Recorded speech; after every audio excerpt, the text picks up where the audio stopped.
नमस्कार. आपल्या सगळ्यांचे सोशल महाराष्ट्र न्यूज चॅनलमध्ये हार्दिक स्वागत. चला वळूया तर एका नवीन बातमीकडे. आजची बातमी. गरुड झेप मोहीम संस्थेने आग्रा ते राजगड हे 1310 किलोमीटर पायी मोहीम शिवज्योत 17 ऑगस्टपासून सुरू झाली आहे. 27 ऑगस्टला राजगडावर पोहोचेल. आज या शिवज्योतचे धुळे शहरात आगमन होताच नगावबारी परिसरात अनेक सामाजिक राजकीय संघटनांच्या वतीने जोरदार स्वागत करण्यात आले. रयतेचे राजे छत्रपती शिवाजी महाराजांच्या जीवनातील हिंदवी स्वराज्य स्थापनेच्या इतिहासातील सर्वाधिक महत्त्वाची घटना म्हणजे आग्रा भेट आहे. आग्राहून औरंगजेबच्या तब्बल 99 दिवसांच्या कैदीतून राजगडाच्या दिशेने महाराजांनी घेतलेली गरुड झेप ही या ऐतिहासिक घटनेची नोंद जगभरातील तत्कालीन राजकर्त्यांनी घेतली होती. नमस्कार, माझं नाव ॲडव्होकेट मारुती बगुडे. गरुड झेप मोहिमेचे मी संस्थापक आहे.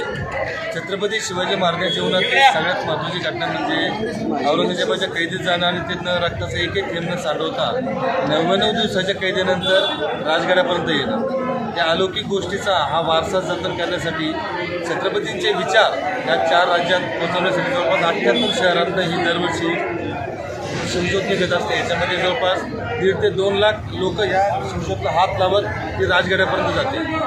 छत्रपती शिवाजी महाराजांच्या विचारावरती चालण्यासाठी याच्यामध्ये जवळपास 2200 तरुण सहभागी होतात. यावर्षी महाराष्ट्र शासन, आदरणीय मुख्यमंत्री देवेंद्र फडणवीस साहेब, आदरणीय शिवप्रेमी छत्रपती शिवाजी महाराज खऱ्या छत्रपतींच्या विचारावरती चालणारे माननीय माजी मुख्यमंत्री, उपमुख्यमंत्री आदरणीय एकनाथ शिंदे साहेब या दोन्ही मान्यवरांनी आमच्या विनंतीला मान देऊन 4 वर्षाचा पाठपुरावा करून 17 ऑगस्ट 1666 हा दिवस शिवचातुर्य दिन म्हणून साजरा करणारे महाराष्ट्र शासन ही मोठी आनंदाची गोष्ट आहे.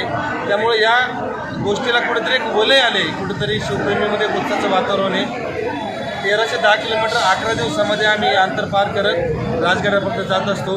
प्रत्येक जिल्ह्यामध्ये, प्रत्येक तालुक्यामध्ये याचं स्वागत होत असतं. त्यामुळं एक शिवप्रेमीला सर्वांना विनंती आहे की जागोजागी असं स्वागत करत या शिवज्योतला स्पर्श करत एक 100 मीटर धावत ब्लड प्रेशर डायबिटीज मुक्त भारत कसं होईल यावरती सर्वांनी फोकस करावं. जय हिंद, जय शिवराय.